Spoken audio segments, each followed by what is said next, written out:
This is Captain Phillip with Airworthy Tours, your guide in the sky. And today we have a fascinating tour on Tulsa, Oklahoma.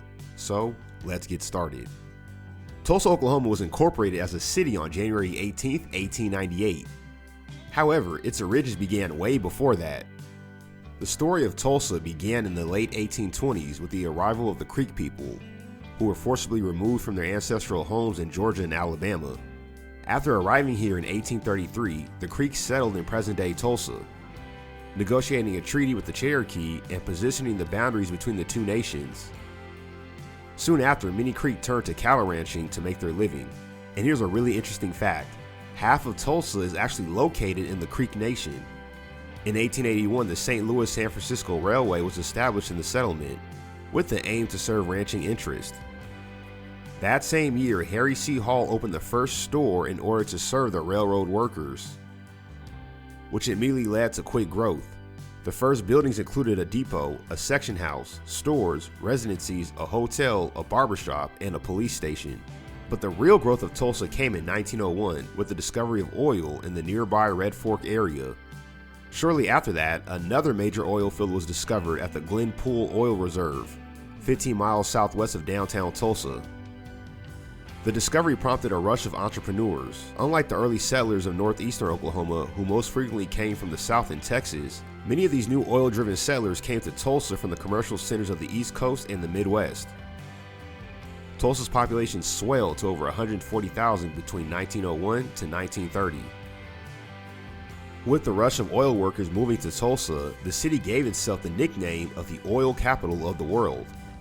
Tulsa's success in the energy industry led to construction booms in the popular Art Deco architectural style.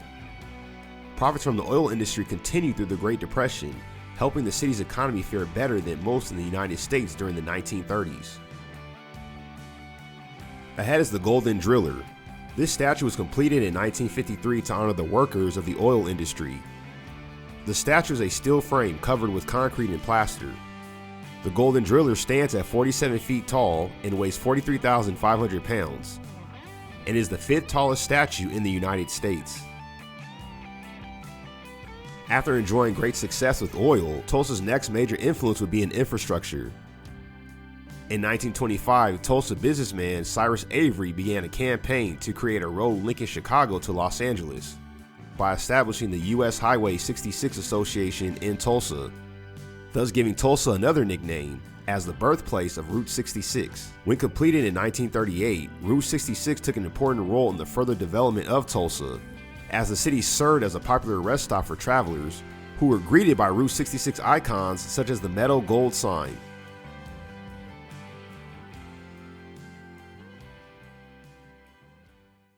Our next stop is the Greenwood District. In the early 20th century, Tulsa was home to the Black Wall Street, one of the most prosperous African American communities in the United States at the time. Like other Americans, many African Americans had moved to Oklahoma in hopes of gaining a shot at quick economic gains through the mining and oil industries. Unfortunately for them, Oklahoma was known to have some of the harshest and most unjust Jim Crow laws in the country. Economists theorize this forced many African Americans to spend their money where they would feel welcomed, effectively insulating cash flow to within the black community and allowing Greenwood to flourish and prosper. And thus Black Wall Street was born. On Black Wall Street, there was a plethora of African American attorneys, real estate agents, entrepreneurs, and doctors who offered their services in the neighborhood. Unfortunately, this caused resentment by many of the white residents who felt intimidated by the growth, prosperity, and size of Black Wall Street. This hate led to tragic consequences. On May 31, 1921, mobs of white residents attacked the black residents of Greenwood and destroyed their homes and businesses. By the time the violence subsided with the arrival of the National Guard, more than 35 square blocks of Greenwood were destroyed, with 26 African Americans killed. But historians believe that number is closer to 300 killed. The Tulsa race riot of 1921 is still considered to be one of the worst instances of racial violence in American history. Today, there are a number of sites that recognize this horrific event, as well as honoring the victims. Below is the Greenwood Cultural Center. Dedicated on October 22, 1995, it was created as a tribute to Greenwood's history and as a symbol of hope for the community's future. Below is the Greenwood Rising History Center. This museum tells a remarkable and resilient story of the Greenwood community by bringing the story of Tulsa's Black Wall Street to life. and educating the world about the race riot and its impact on the state and the country.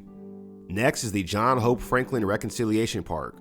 Built to commemorate the Tulsa race riots, the highlight of this park is the Tower of Reconciliation, which depicts the history of the African American struggle from Africa to America, including the migration of enslaved men, women, and children with Native Americans on the Trail of Tears. The 1st Kansas Colored Volunteer Infantry Unit that won the Battle of Honey Springs, the immigration of free African Americans into Oklahoma, and the all-black towns, such as Greenwood. If you enjoyed today's tour, you can tip your tour guide by hitting the like button. Also, check out our tour of Montgomery, Alabama. Thank you for watching, and we look forward to seeing you on our next flight.